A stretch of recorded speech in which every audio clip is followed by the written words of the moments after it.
Parole d'Évangile. Je vous propose d'écouter un extrait de la parole de Dieu. Évangile de Jésus-Christ selon saint Marc.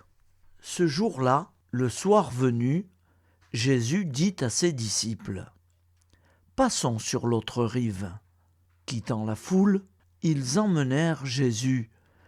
Comme il était dans la barque, et d'autres barques l'accompagnaient, survient une violente tempête. Les vagues se jetaient sur la barque, si bien que déjà elle se remplissait. Lui dormait sur le coussin à l'arrière. Les disciples le réveillent et lui disent : « Maître, nous sommes perdus. Cela ne te fait rien ?» Réveillé, il menaça le vent et dit à la mer : « Silence, tais-toi !» Le vent tomba et il se fit un grand calme. Jésus leur dit : « Pourquoi êtes-vous si craintifs ? N'avez-vous pas encore la foi ? » Saisis d'une grande crainte, ils se disaient entre eux : « Qui est donc celui-ci pour que même le vent et la mer lui obéissent ?» Acclamons la parole de Dieu. Louange à toi, Seigneur Jésus. Alors, frères et sœurs, si vous le permettez, je vais faire un petit rajout, parce que dans cet évangile, il y a, si j'ai bien compris, un manque de foi. Qui n'a pas un manque de foi ? Moi, François F.L. Cateau, j'ai un grand manque de foi. Bien sûr, je crois, bien sûr, j'en suis persuadé, mais quand j'ai un ennui, quand j'ai des problèmes, comme tout le monde, je crains, j'ai peur du lendemain. Et donc, c'est pas évident.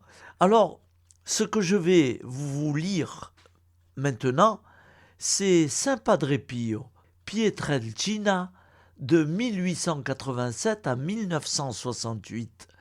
C'est lui qui disait ça. « Ô Dieu, soyez mon guide et mon pilote.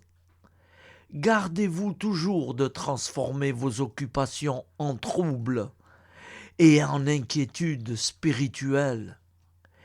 Et bien que vous soyez embarqués sur les flots, pris dans les tempêtes de nombreuses difficultés, levez toujours votre regard vers le haut et dites toujours à notre Seigneur : « Ô Dieu, pour vous, je vogue et voyage.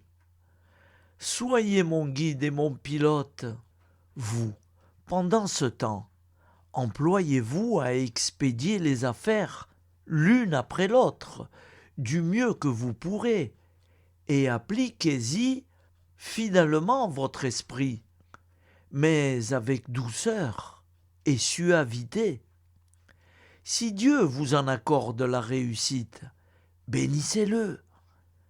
S'il ne lui plaît pas de vous l'accorder, bénissez-le également. Qu'il vous suffise de vous employer à réussir de bon cœur. Le Seigneur et la raison elle-même n'exigent pas de vous des résultats, mais l'application, l'engagement et la diligence nécessaires. Beaucoup de choses dépendent de nous, mais pas le succès. Vivez en paix et reposez-vous sur le divin cœur, sans aucune peur, car on est bien là, à l'abri des tempêtes, et même la justice de Dieu ne peut arriver jusque-là. Efforcez-vous de bien dominer les angoisses de votre cœur. Confiance et calme dans la grande œuvre de votre sanctification et celle d'autrui. À Jésus, le reste. Acclamons la parole de Dieu. Louange à toi, Seigneur Jésus.